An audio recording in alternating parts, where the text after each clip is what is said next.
आपके लिए जो आपका गुरु है कब, कहां, किस तरीके से सपोर्ट करता है। जब आप सो रहे होते हैं उस समय भी आपके लिए आपका सीनियर, आपका गुरु कितना आपके बारे में सोचता है।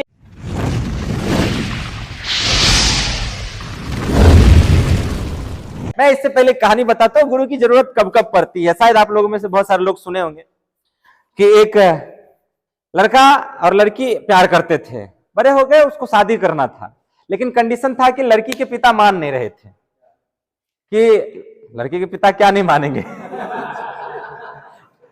लड़की के पिता मान नहीं रहे थे कि इस लड़का से शादी करेंगे, लेकिन फिर भी लड़के ने बहुत जिद की, उधर से थोड़ी बहुत लड़की भी फोर्स की, तो अंततः मान गए, लेकिन एक शर्त पे, एक शर्त पे।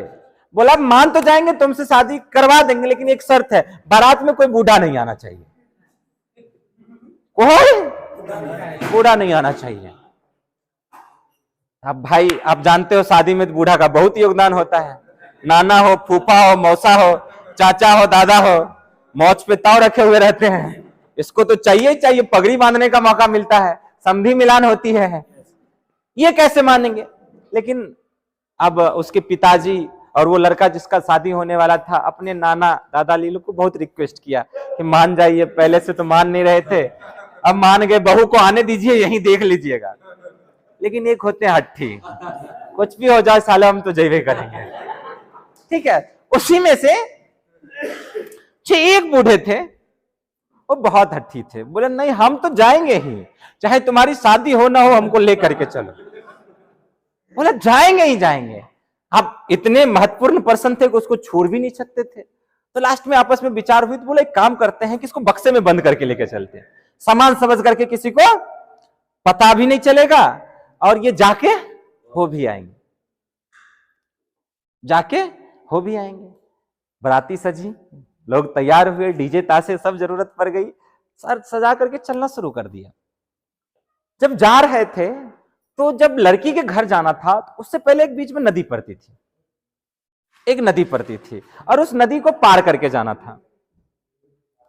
तो जब अब खुश सब जा रहे हैं, बूढ़ा को चुपचाप बंद करके रखा हुआ है, उससे किसी को कोई मतलब नहीं, कुछ लोग तो भूल भी गए क्यों है भी। तो जैसे ही उस नदी के किनारे पहुंचते हैं, उधर से संवाद, जो बीच में मीडिएटर होता है, क्या कहते हो उसको, अगुआ, उसको भेजा है, और इस बार भेजा, बोला एक शर्त और बोल के आओ, अभी अभी का अभी। बोले क्या?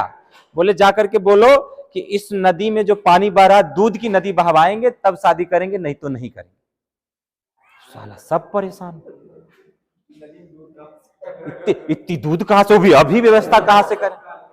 सब सर पे हाथ दे करके बैठे, सब परेशान, जुगाड़ लगा रहे हैं। अब ये कौन सा चोचला आ गया बीच में, एक तो पहले माने, बूढ़े वाले भी हमने मनाया, लेकिन अब ये कौन चोचला आ गया। खूब परेशान होकर के अपनी पूरी कोशिश मनाने की कोशिश की कि नहीं मान जाओ, ऐसे कौन करता है, इतना जल्दी इतना दूध कहां से व्यवस्था करेंगे, ये कैसे करेंगे, बताइए कुछ भी करके। कोई नहीं मानने वाला, उस लड़की के बाप सुनने को तैयार ही नहीं, बोले जब तक नहीं करोगे तब तक मानेंगे। अंततः सब हार मान गए, सब हार मान गया। बोले अब चलो वापस ले चलो बारात, इतना दूध अभी तुरंत कहां से व्यवस्था करेंगे, वो भी नदी बहाने के लिए कह रहा है, टंकर फुल करने के लिए कहता, पॉसिबल भी था, नदी बहाने के लिए। सब हार मान करके बोला अब चलने लगो। चलने लगे तो फिर सोचे कह रहे वो बूढ़ा को निकाल दो यार, काहे मरवाओगे। जब वो निकला तो पूछ रहा है क्या हुआ, बोला आपको पहले बोले थे नहीं आने के लिए, देखिए अब ये सब हो गया है। पहले से एक तो मान नहीं रहे थे, ऊपर से हम आपको मना कर देते, आप शायद नहीं आते तो ये सब नहीं होता। बोले बताओ तो मैटर, चलिए आपको कुछ जानने की जरूरत नहीं, चलिए चलिए चलिए। बोला ये बताओ तो क्या हुआ। बहुत रिक्वेस्ट हुआ तो एक ने बोला कि ऐसा ऐसा बात है कि लड़की के पिता अभी जस्ट उधर थे, उधर से अगुआ के द्वारा संवाद भेजा है, इस नदी का, नदी में जो पानी बह रहे, दूध की नदी बहवाओ तो लड़की से शादी होगी, नहीं तो नहीं होगी। पूरा थोड़ा देर उस क्वेश्चन वाले को देखा और मुस्कुराया और बोला बस इतनी सी बात, बस इतनी सी बात। तो दो चार लोग जो थे कहा आप भी बाबा, यही समय मिला लेने के लिए। तो कह रहे क्या हुआ, बोले इतनी सी बात। बोले इतनी सी बात आपको लग रहा है। बोला यही दूध की नदी बहवा देंगे शादी हो जाएगी ना। बोले हाँ। बोले एक काम करो, कौन आया था बोलने के लिए। बोला ये अगुआ। बोले उसको इधर ला। बोले इसको बोलो, जाओ उनको बोलना कि दूध का व्यवस्था हो गया, पहले नदी का पानी खाली करवा दे।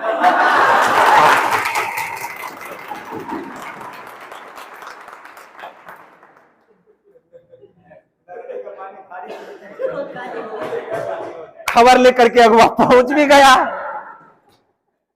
खबर लेकर के अगुआ पहुंच गया, बोला बोल रहे हैं दूध का व्यवस्था हो गया, नदी खाली करवाओ। अब उधर से लड़की के पिता पूरा दौड़ते हुए आते हैं, बोलता है ये बताओ बूढ़ा कौन आया है।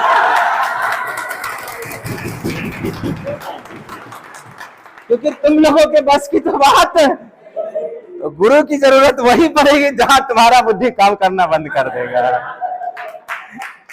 एक बार अपने अपने गुरु के लिए जोरदार क्लास। आई बात समझ में? गुरु की जरूरत वहां पड़ने वाली है।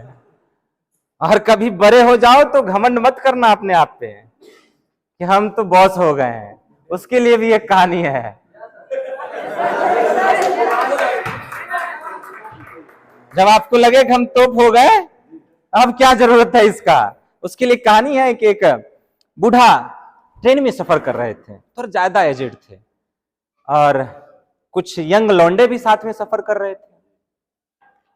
अब सोचा थोड़ा ट्रेन जो होता है ना, कभी कभी गैपिंग बहुत लंबा होता है, 3-4 घंटे तक ट्रेन चलती ही रहती है।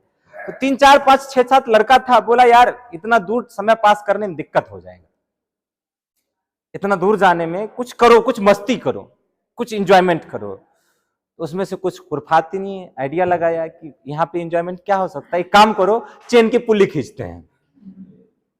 तो एक उसमें से समझदार था, बोले खींच तो देगे तुम जंजीर, लेकिन फिर फाइन भरना पड़ेगा। तो बोले फाइन भी दे देंगे, निकालो सब अपना अपना पैसा। 100-200 सब अपने अपने जेब से निकाला, लगभग 1000-1200 रुपया हुआ, 1200 रुपया हो गया। उसी में से एक और खुरफात ने बोला रुक एक काम करते हैं। बूढ़ा उसके बगल में ही बैठा हुआ था, बोला देख अपने पैसे भी बच जाएंगे और काम भी हो जाएगा। बोला कैसे? बोला खींच दो, इस बूढ़े का नाम लगा देंगे। अब बूढ़ा बोल रहा है बाबू हम क्या गलती किए हैं, हमको माफ कर दो, हम जा रहे हैं, देखो कोई नहीं है, हम बूढ़े हो गए, क्या तुम हम करो। बहुत रिक्वेस्ट किया लेकिन माना। अब उसको मजे लेने में मजा आता है, यंग लड़का है, बूढ़ा गिरगिरा रहा हो, उसको तो और मजा आता है। खूब रिक्वेस्ट किया लेकिन माना नहीं। वो लड़का अपने मनमानी किया, थोड़ा देर बाद चैन की पुली खींच दिया, ट्रेन रुक गई। टीटी आया, बोला किसने खींचा? तो उन्होंने बोला ही था सब लड़का लोग, किसको नजर लगाएंगे नाम? बोला सर ये खींचा। अब वो बोलता भी कि हम नहीं खींचे तो मानता?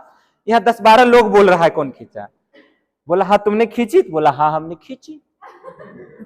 भाई करता क्या ना करता? बोला हाँ हमने खींची। बोला क्यों खींची? बोले देखिए इन लोगों ने मिलकर के मेरा 1200 रुपया छीन लिया, उस फलनमे के जेब में चेक कर लिया।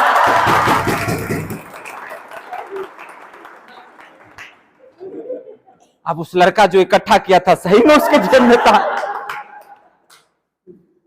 अब वो लोग अब बोले नहीं सर ऐसा नहीं है, बूढ़े की बात मान लिए। वो उसके जेब से 1200 रुपया दिया उसके हाथ में, उस सब लड़के को पकड़ा, अगले स्टेशन पे उसको पुलिस पकड़ के उतार रहा था। और एकदम अब बूढ़ा छो एकदम किनारे खिड़की के सामने बैठ करके मौज पे ताव देते हुए और सामने वाले को देख कर कहता बेटा बाप बाप होता।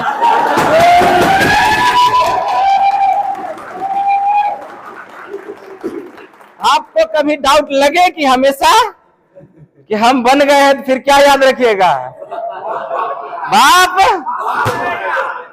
उस पे भी अगर डाउट हो तो कहना हर बाप का एक बाप होता है जिसको दादाजी कहते हैं, ठीक है? तो कभी अपने आप को तोप खान नहीं समझना है, बाबूजी बाबूजी ही होते हैं। आ रही समझ में?